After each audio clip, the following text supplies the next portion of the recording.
Hey, hi, hello. Welcome to Diana Emerson today.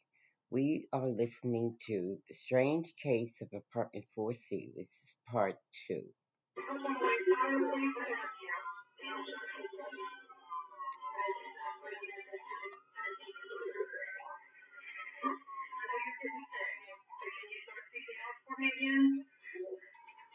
Arthur and Julie Gonzalez were living in separate homes. They were in the process of going through a divorce.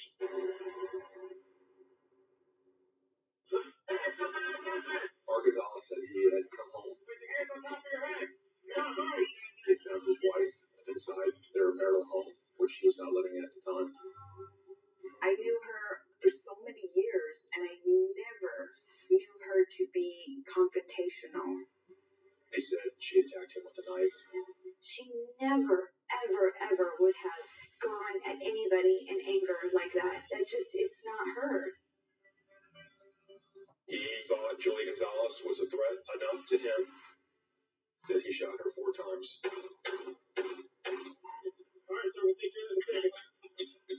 So when they entered the house, the knife was still in her hand. It's in her hand. Julie would not harm anybody, anything, or anyone. Period. Never. Never. Period. He's trying to be a victim. He's trying to get sympathy. Everything he does is calculated. What? What do you mean say? Arthur Gonzalez had a girlfriend at the time. We find out later she was employed with the FBI. Art was completely head over heels in love with this woman. This was not an issue of a relationship situation. It's a case of self-defense. We're federal agents. We don't shoot to kill. We shoot to eliminate a threat. This is to kill him.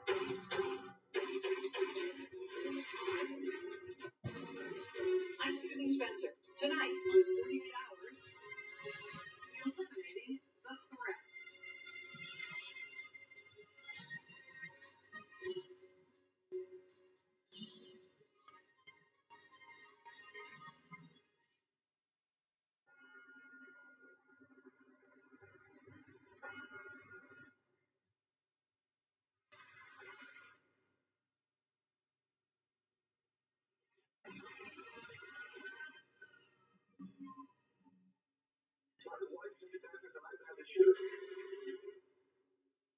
Soon after Art Gonzalez's frantic 911 call reporting that he'd shot his estranged wife, Julie, Stafford, Virginia police were sizing him up.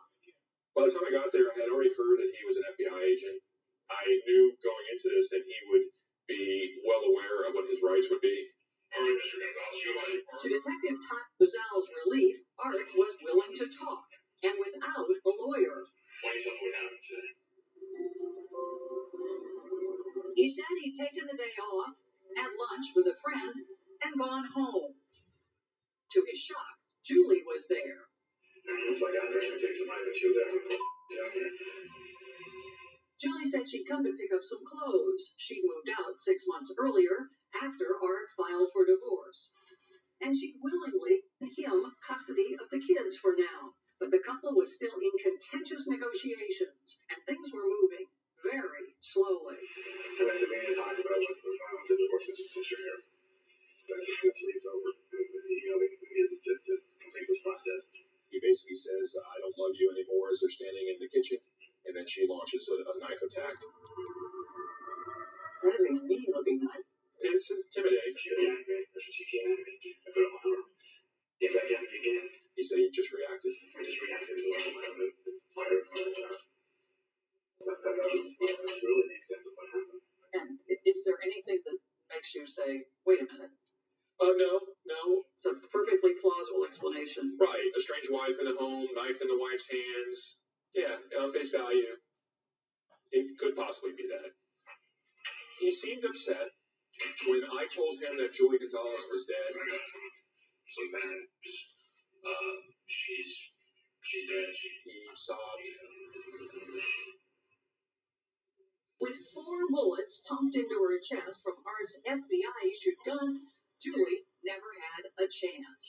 Her parents, Ray and Marietta Cerna, were both heartbroken and bewildered. She picked up a knife and lunged for him, came at him. Why is that impossible?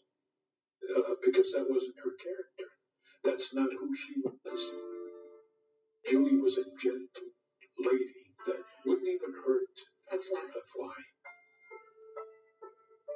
The Cernas remember the little girl who grew up in Socorro, New Mexico, who got along with everyone, always active and confident. She would tackle anything in the world, and she'd be successful at it. She'd even do anything. She was in her high school's homecoming court, attended college in northern New Mexico, and in 1995 married her college sweetheart, Art Gonzalez, who later joined the FBI as a field agent in California. He was the thing one of the family. He was saw as almost a son. Art next became an FBI agent in Texas before rising to supervisor in the Las Cruces, New Mexico field office in 2005. The couple had 2 boys, and then in 2010, they moved to Stafford, Virginia, after Art received a promotion to teach ethics at the FBI Academy. Obviously, people saw something extra in him. Absolutely. His supervisor, Doug Merrill, became a close friend, as did Doug's wife, Jen. A person comes into the Bureau to serve the public. I saw he had the same motivation, dedication, compassion, and abilities that I had. And Art was one of the good ones. Meanwhile, Julie had taken a job as a teller at a local bank. The Merrills both had reservations about her. Julie was troubled. Was that apparent to you from the first time you met her? Yes. In what way? She had some substance abuse, and you could tell. Doug says the shooting was tragic for everyone involved. My first thoughts were, my goodness, this is the worst thing that I've ever could encounter for a friend and their family. Yet he insists Art did exactly what the FBI trained him to do. 4 bullets was not excessive. In fact, it was restrictive. Agents are trained to shoot more bullets and then assess the situation. So you think if you had been in the same situation, you would have done the same thing? And I believe if someone was trying to kill me. Not someone. Jennifer. If my wife was trying to kill me and I could not do anything else, and I had to use deadly force, I would have had to, and I'd have to live with that the rest of my life. When Art Gonzalez explained why he shot Julie, he was succinct, both on the 911 call. It was a very limited story without a lot of detail, the way he told it. He was far more expansive when it came to Julie's problems. 4 years ago, it was nightmarish.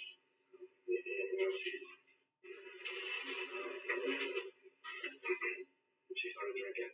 He really bashed Julie Gonzalez in that interview room. It was all negative about Julie. Especially her drinking. I come home and I had to make it like she'd be, passed out on the couch. Is it beer, wine, liquor? All the above. Everything. Vodka. While Art Gonzalez was talking, the police were searching his house. We had an incident where there were 2 people in the home. One of them's dead. And I'm on one side of the story. What they found convinced the detective there might be more to this story than what Gonzalez was letting on. They found ladies' panties in the master bedroom. And a much more complicated explanation of how Julie Gonzalez died. You think she didn't have the knife? You think she didn't attack him? You guys seem to think this whole thing is made up. Yes.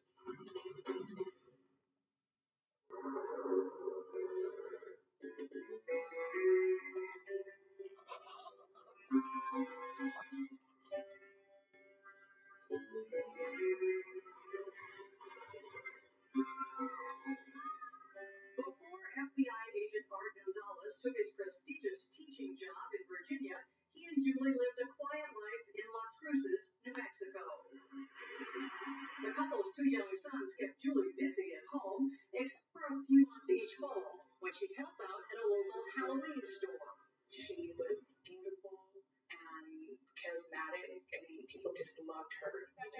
Her boss, Kim Scott, and co-worker, Leah Lucero. Her loyalty was incredible. I knew when I wasn't there, she had my back. We talked about everything. We talked about our kids. We They talked about our marriages, our family. She loved her boys. She was a great mother.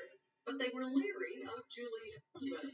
He just wasn't friendly. And they say he kept Julie on a very tight rein, even monitoring the hours she worked. He would call my cell phone repeatedly if he couldn't get a hold of her. Redial, redial, redial. And he would yell in the phone at me saying, where is Julie? Why isn't she home? Interrogating me. And he would show up at the store often as many as 4 times a day. I wondered, what does he do as an FBI agent? What is his job that he has so much time to hang out here? But what got her, Kim says, was Art's belittling of his own wife in front of their kids. We would hear him say things about her to the boys, never going to amount to anything.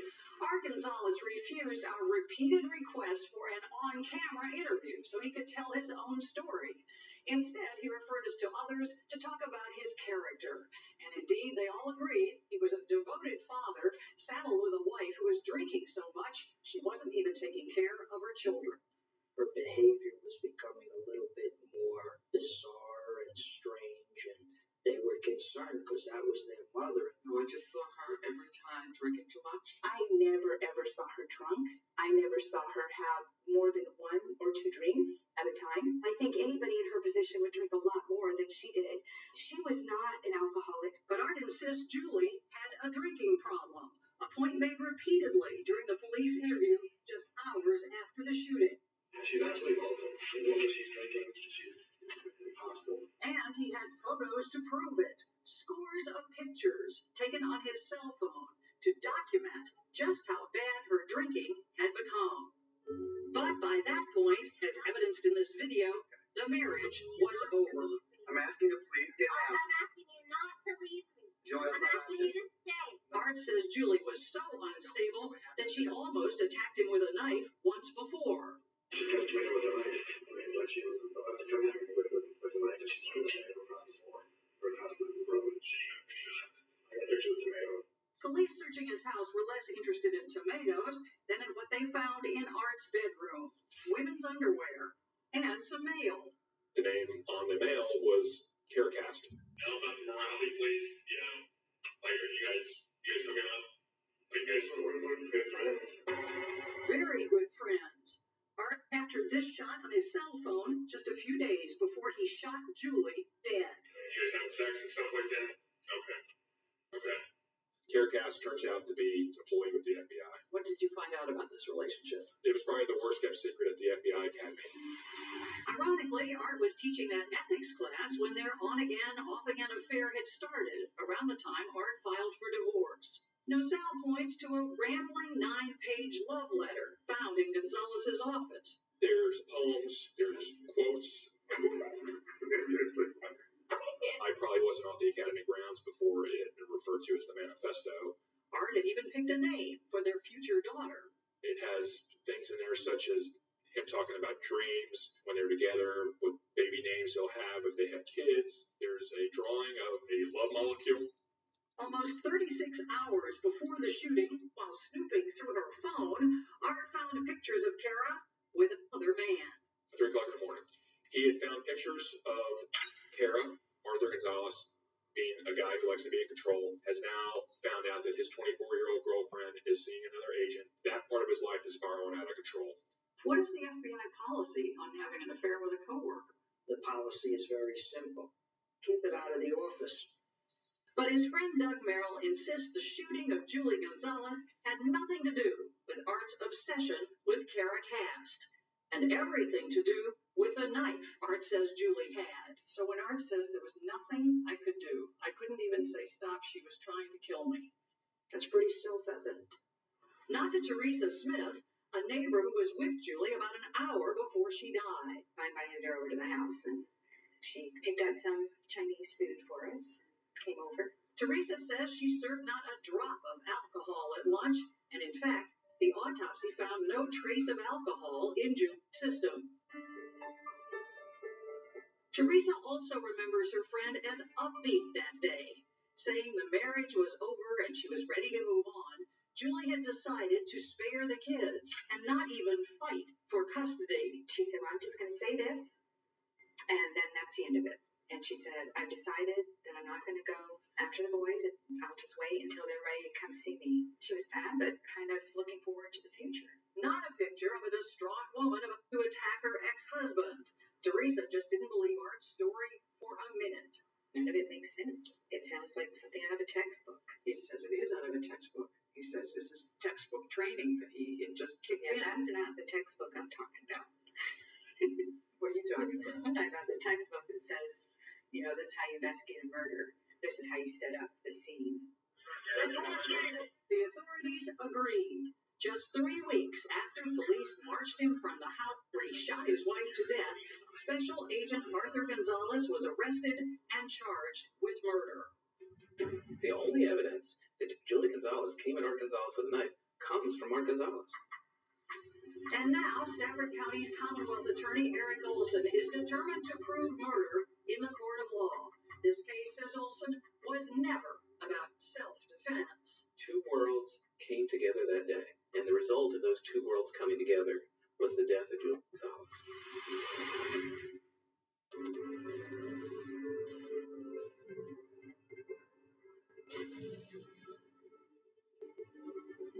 March 2014, 1 year after Art Gonzalez shot and killed his estranged wife, Julie, the 18-year FBI veteran found himself on trial for her murder.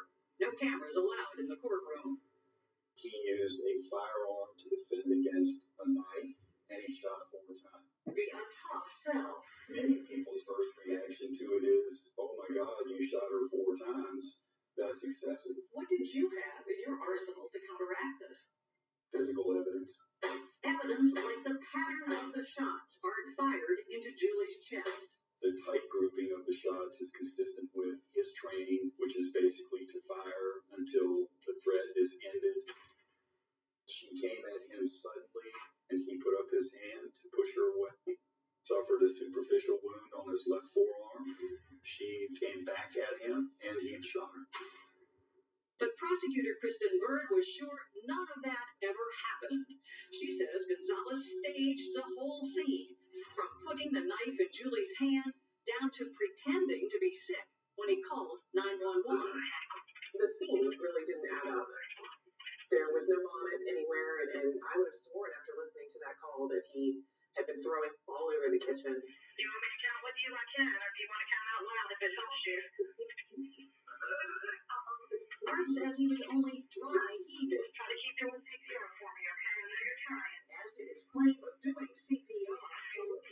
Bird says if he did it, he was amazingly neat about it, considering that Julie had been shot 4 times. I would have expected more blood on the body. I would have expected blood on his hands. I would have expected blood on his clothes. I watched cruiser video, watching him come out of the house. He looked pristine. He did not look like a man who had been doing CPR for 10 minutes on his wife. And then there is the question of the gun itself, and where it was when Art had lunch that day with, as he first put it to detectives, a friend. He and Kara had lunch. His whole life was Kara Cast. Security camera video shows him with his girlfriend, and he was not wearing his holster. He didn't have the gun on his hip. He didn't draw it from the holster and shoot Julie Gonzalez in response to some deadly threat. At what point does he put on his gun? I think he put on his gun after he shot her. He says he put his gun on when he got back from lunch and before he got into his car. Why? Because he was trained to wear his gun normally. Why didn't he wear it to lunch? He had taken it off, not intending to go to lunch, and then changed his mind and went to lunch and didn't put it on. At trial, Art testified that just before Julie came at him, she asked him a strange question. Does Kara know the boys?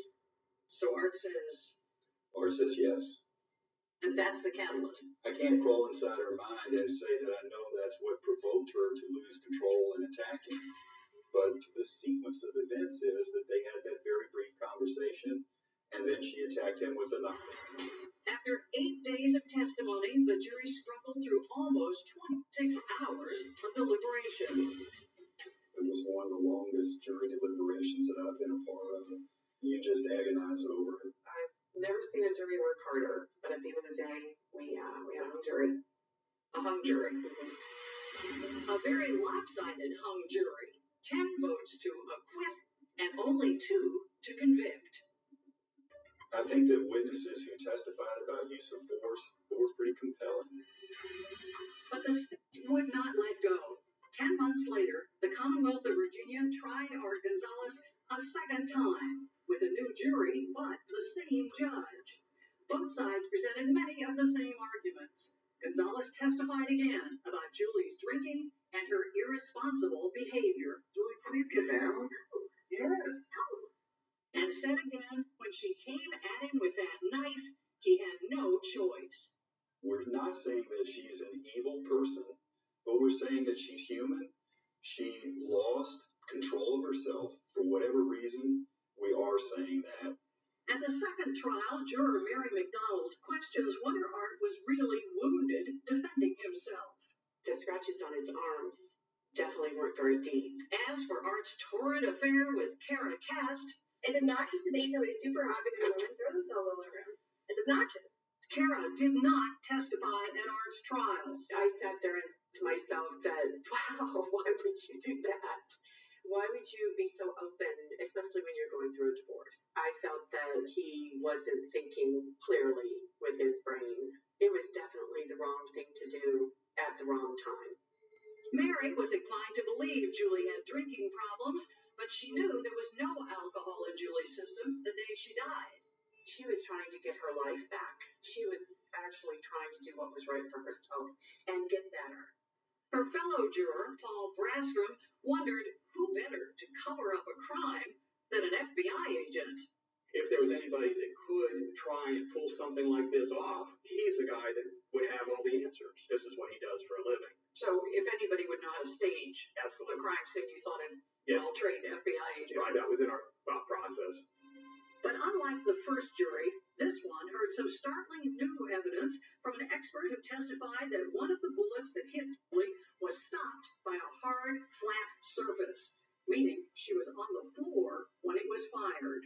She wasn't up against a wall. The only possible explanation is she was on the floor when that shot was delivered to her. What you're describing then is more like an execution. I'm saying that she was shot on the floor. To say that under Different issue that we had to deal with. that was huge. Yes, it was huge. It is also a huge leap in logic, says Gardner, who produced his own expert to testify that the bullet could have been stopped by something as simple as Julie's bra. We know that there was an altercation there, and we have a knife in Julie's hand, but with 4 gunshots in there.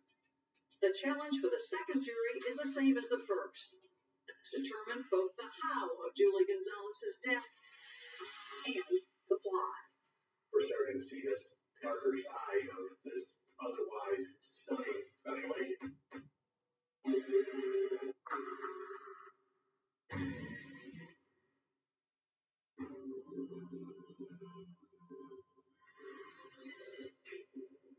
Faced with a mountain of confusing and contradictory evidence in the second Gonzalez murder trial, the jury again struggles to figure out what it all means. I couldn't come to a conclusion as to whether she was on the floor or not. After just one day, worried prosecutors make a major concession, withdrawing the murder charge, giving the jury the option of voting for manslaughter. We were hoping that they were stuck between murder and manslaughter, and that if we took murder off the table, it would signal to those dug in for murder that we just wanted the conviction at this point. It doesn't work. The jurors stay stuck, and that afternoon announce that they too are deadlocked again at 10-2, but this time 10 to convict, I felt he was guilty. only 2 to acquit. I just didn't feel that they could prove that she didn't attack him. A seemingly triumphant Art Gonzalez heads home carrying his youngest son on his shoulders, perhaps underestimating prosecutor Eric Olson's determination. We felt that the truth was coming out, and that in a third trial we could get a verdict. There will be a third trial. No chance of another hung jury, because this time there is no jury. Both sides agree to a bench trial, with on-camera access and with Judge Sarah Dennehy, who already has heard this case twice, deciding Art's fate. So now we have a situation where the judge is literally the judge and jury. Correct. Meanwhile, Art Gonzalez is free on bond and living with his sons in the very house where he shot his estranged wife. Even with this reduced charge of manslaughter, he still could face 10 years behind bars. And that, says his friend Doug Barrell, is a scary prospect for a loving dad and his sons. How do you think he's holding up? How is he feeling? It's amazing to me that he's even holding up at all. At his third trial, defense attorney Mark Gardner, the reflex to react ingrained in FBI agents is what keeps them alive. What about the fact that Art fired 4 shots? 4 shots with a handgun against an advancing attacker is very often insufficient to stop that attack. You want some coffee, Marietta? Julie's parents, who have traveled across the country from New Mexico 3 times for these trials, aren't buying it. He's not taking accountability for what he done. What he wants you to believe that Julie is responsible for her own death. It was very difficult to look at Art when I got on the stand.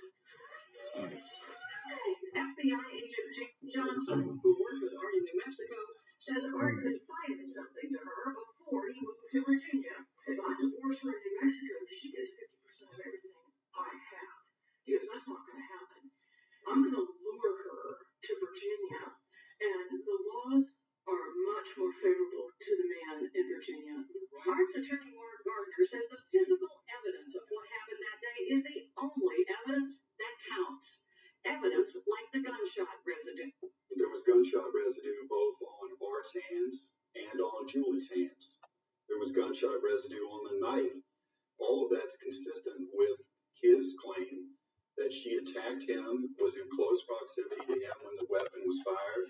Prosecutors agree the physical evidence is the key and are hoping the judge will grasp it better than the 2 hung juries apparently did. They bring back their star witness, Marcella F. Fierro. Dr. Fierro is the renowned forensic pathologist who says Julie was flat on the floor when at least one of the shots was fired. What makes her so sure? This bullet then exited the back partially. It exited and then popped back in because it has a short exit. This is the bullet Dr. Fierro is referring to. It means that the back was against something firm or hard. And that something, prosecutors say, was the kitchen floor. But as in the previous 2 trials, the defense maintains the bra Julie was wearing could have stopped that bullet. Nonsense, says Fierro. Could a bra cause shoring? The answer to that is yes, but not the bra of this lady. She is unshakable under cross-examination. What would change your mind? A video. But defense forensic pathologist Donald Jason is just as sure. I believe it happens with bras like she was wearing. Even more surprising is this witness, who typically testifies for the prosecution. Dr. Jennifer Bowers is The medical examiner's office could have caused that short. It's possible, yes, sir. In his closing arguments, Attorney Gardner underscores the dilemma of dueling experts. I will go to my grave questioning how any forensic pathologist can say a .40 caliber shot into Julie's body exited her back with enough force to hit the floor and cause shoring of that wound, and there's no evidence that the bullet struck the floor. Julie charged at him, according to him, surprised him. He looked up, he put his arm up, and he pushed her away. He tried to create distance. She got her balance and immediately came right back at him. He pulled his weapon and he fired. Exactly like he's been trained to do. I maintain that there's no real evidence to contradict Art's claim about what happened in that kitchen. But Prosecutor Olson says nothing Art Gonzalez says can be trusted. It is not a coincidence that the track of Marta Gonzalez's relationship with Kara Cass is the track of the divorce. It was May, right at the beginning of May, is when he fell in love with Kara Cass, despite all his protestations to the contrary. What happens mid-May, after he's fallen in love with Kara Cass? He goes to see a divorce lawyer. What happens in June of that year? He files for a divorce. Mr. Gonzalez has lied repeatedly in this courtroom. He's lied about when the romantic relationship started and when the sexual relationship started. He's manipulative. He's devious. 2 years after this once respected FBI agent shot his wife to death, he is about to learn his fate.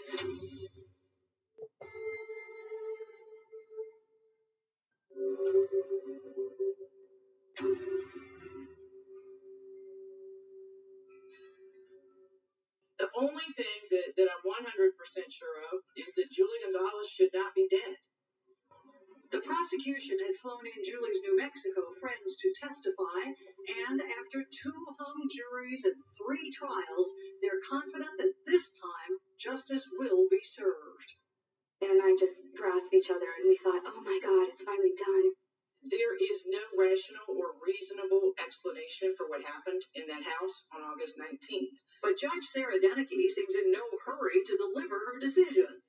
It was excruciating. I'd be lying if I didn't say that. For openers, the judge clearly doesn't believe Art's story about trying to resuscitate Julie after he shot her. The defendant reported performing CPR on the victim, on Julie.